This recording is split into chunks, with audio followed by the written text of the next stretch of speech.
Hi, I'm Omar. I'm going to talk about security and Chrome extensions, or maybe insecurity, and I'm going to use some examples from a Chrome extension I wrote a few months ago.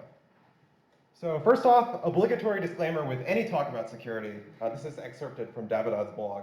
So I don't know anything about security. You don't know anything about security.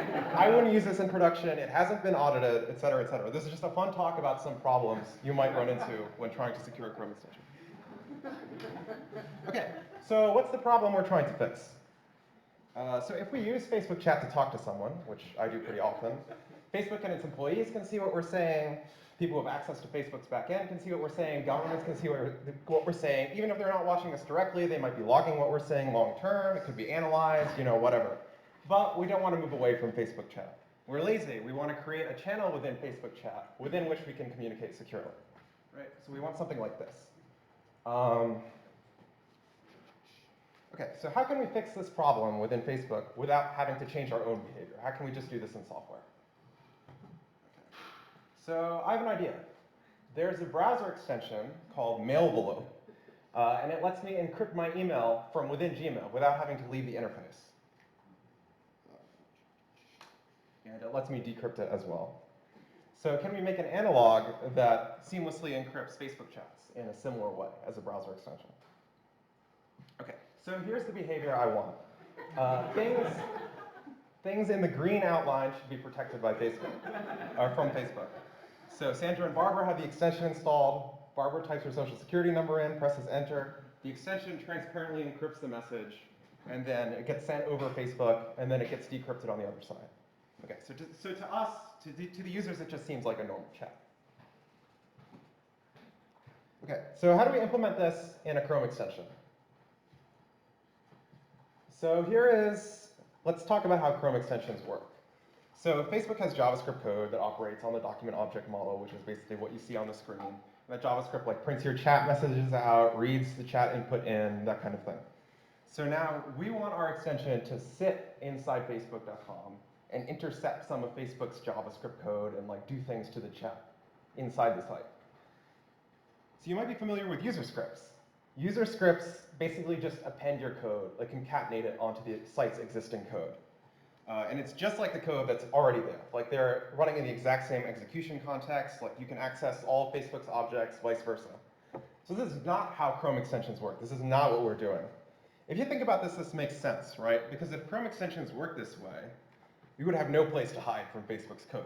There'd be no way for us to actually store private information and keep it safe from Facebook. So instead, if you write a Chrome extension, your JavaScript will execute in a separate execution context. So if we make a global variable, it's not accessible to Facebook, and Facebook's global variables are not directly accessible to us. But we both have access to the document object model. And if we do want to access Facebook's data, one way, there's a trick we can use. We can just inject a script into the DOM, and then it gets executed as part of Facebook's JavaScript. So we have the advantage here over Facebook. When I say Facebook, it's sort of shorthand for Facebook or the enemy that has co-opted Facebook, by the way. Okay. So let's put this to work. So I made a function called runInPageContext, which takes the callback that you send it and injects it into Facebook.com. So I actually ran Facebook's JavaScript through a beautifier to figure out, so I basically decompiled it to figure out what I needed to hook into to be able to intercept chat messages. It's actually surprisingly easy to read. They did not do a very good job obfuscating them. So anyway, what we do here is we replace this try send function that when you try to send a chat message over Facebook, and we encrypt the message first, right? Makes sense. And then we call the original message sending function, but now it's sending an encrypted message. So that gets us half our functionality, right? Well, sort of. So it gets us half our functionality, but it's not actually secure. So we inject this try-send thing into Facebook's JavaScript. So one obvious problem is that Facebook can just cut this back out because they can just, restore their original method after 5 minutes or whatever. But there's actually a deeper issue, which is where does the chat message content that we want to secure come from? Where does the user type it in? Well, it comes from the DOM, the same DOM which is directly accessible by Facebook's JavaScript all the time. So all Facebook has to do is just wait for you to type something and then send it. And then record it before you even send the message, and you've lost the game already. So there you go. So we cannot take any input from the DOM, at least not this DOM. So you may think this is like an obvious architectural problem, right? Like, why would you rely on Facebook's DOM? Why would you rely on a DOM that you can't trust? Well, it was not as obvious to the people who wrote the FireGPG extension or the Tails Linux distribution that bundled it for several years. And so they summarize this problem too. FireGPG design incorrectly assumes that this is safe, but it is not, since JavaScript running on the page can still control and observe much of what is happening on the page. So you can, for example, send the contents of what you're typing in every few seconds if you're the enemy. Okay, so suggestion number 2. Let's use an iframe. So what is an iframe? Basically, we have this separate window that we control with a separate page and a separate DOM, and it's only answerable to our extension. It has this Chrome extension URL, which means that only our extension can communicate with it. And then the iframe basically just embeds this window inside the Facebook page. So Facebook cannot touch this even though it's sitting on the page because it's running on a different domain. It's a cross-domain request. So I actually have to duplicate Facebook's chat UI completely in this iframe. So this is all just rendered by the extension. So this is our new model, much nicer, right? Like these two DOMs are not touching. There's a very small interface we have to worry about between Facebook and our extension. We should be good. Well, no. So there's not much surface in theory between these two DOMs, but in practice, there's a huge problem. So basically, Facebook can do a phishing attack on us. I've also heard this called clickjacking or UI redress. So we have our iframe here, which is secure. Like if we type into this, we're okay. But Facebook can just put a clone of it on top, and the user won't have any idea. And as long as we have, even if we put like a lock watermark, like the enemy can just make their own lock watermark. And just over this, so they can put it on top, or they could like destroy our iframe and replace it, or whatever.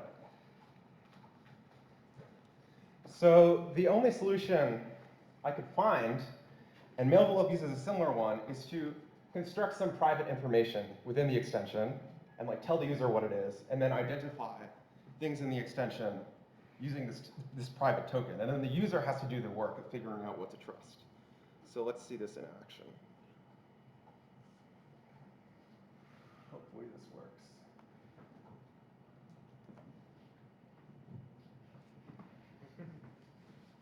Okay.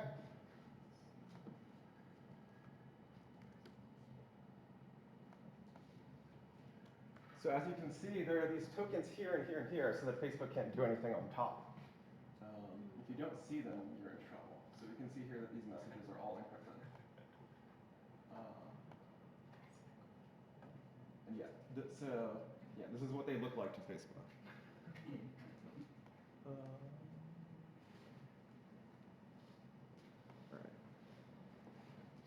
I think I'm almost out of time, but some additional problems, which I didn't mention. Encryption, I've just totally glossed over. That's not really the topic of Facebook can do focus stealing. So they can just like, the parent of an iframe can just like, at any time take focus from the iframe. So you could be typing in the middle of your chat typing, it just goes to Facebook. Profile pictures is an interesting side note. So you can't actually just use the profile picture, the image tag, because it goes to Facebook. They can tell that you're making the request, so you have to render it into a canvas and then send the bitmap data over to your thing and then re-render it. The Chrome extension messaging model, so you need your multiple instances of the extension in different pages to be synchronized. So you need like a central dispatcher. And finally, brittleness. So Facebook can break this at any time by just changing the names of functions in their API. But we just want to avoid breaches of trust in this case. Okay, that's all. Thanks for watching.